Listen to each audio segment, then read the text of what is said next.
And this is interesting because I think I see myself more as creative than I do as an entrepreneur. Okay. I think my entrepreneurship was a result of me being creative. Hello everyone, and welcome back to another episode of Lifestyle Thursday. Today we are with a special guest. I'll let her introduce herself and let's delve in right into the conversation. So, hello Nanzia, nice to have you. Thanks for having me. Yes. As you've mentioned, my name is Nanzia. Mm-hmm. I am an entrepreneur in the food and hospitality industry. And I'm excited to be here. Okay, thank you. We're glad to have you as well. So you sort of went ahead, but we'll go right back. Just you told me to introduce myself. I know. So you've done a great introduction, but I wanted to ask, for the people who are watching for the first time, they've never heard of Nanzia. Let's first get to know who Nanzia is. So if you could describe yourself in 3 words as Nanzia, what would those 3 words be? Wow, just 3 words. Okay, I would say I'm an East African. I think that's pretty key to describing who I am. East African, born and raised in Kenya, Tanzanian, and Ugandan. So I represent all 3 countries. I would say I am a creative. I definitely view myself as someone creative. I enjoy creating. Ideas, ideation, etc. So creative and God-fearing. Yes. Nice. Yeah. I like the descriptions. So you said you identifying yourself as East Africa is central to who you are. So I thought you were originally from Tanzania, and then born in Tanzania and raised in Kenya. Or how would you describe that? I was actually born in Kenya, okay, and raised in Kenya. Okay. So my early years growing up, and going to school and etc. was in Kenya.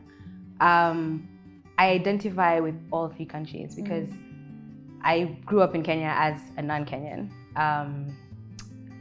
And because my parents were not from Kenya, it was very important for them to instill the different parts of East Africa that I was from into our growing up and upbringing. So, I'm very culturally, I would say Ugandan, because my mother is Ugandan.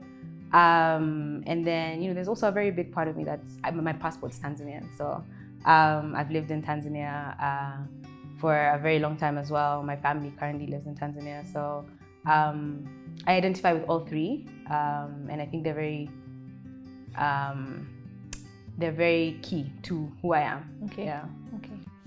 Great. You also mentioned that you're an entrepreneur. Mm-hmm. So, but you having had more, like growing up in Tanzania than in Kenya, and moving your business here to Kenya, what facilitated that move to here to set up base here? And I think that goes back to the fact that I identify with being a part of each of these different countries. And just from an entrepreneurial standpoint, and essentially what I do, the Kenyan market seemed more ripe and ready. And also it was a time where I had been away, and I felt like I wanted to come back. The opportunities seemed, exciting.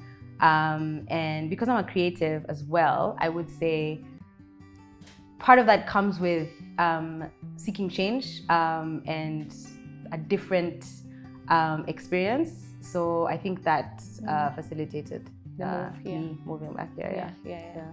Okay. And you say you're creative, has like the creative side of you played any, because creative and entrepreneurship, but then you're doing food, how does that like tie in to everything that you're doing? So, and this is interesting because I think I see myself more as creative than I do as an entrepreneur. Okay. I think my entrepreneurship was a result of me being creative. So I like to ideate and do things. So like even just in the house, like I really love things like interior. I really love like art, just photography and things like that. And so as a result, I ended up an entrepreneur, but I think I was a creative first, and I wanted to create something that I thought would be exciting, specifically for me. And it turned into an entrepreneur journey. Yeah.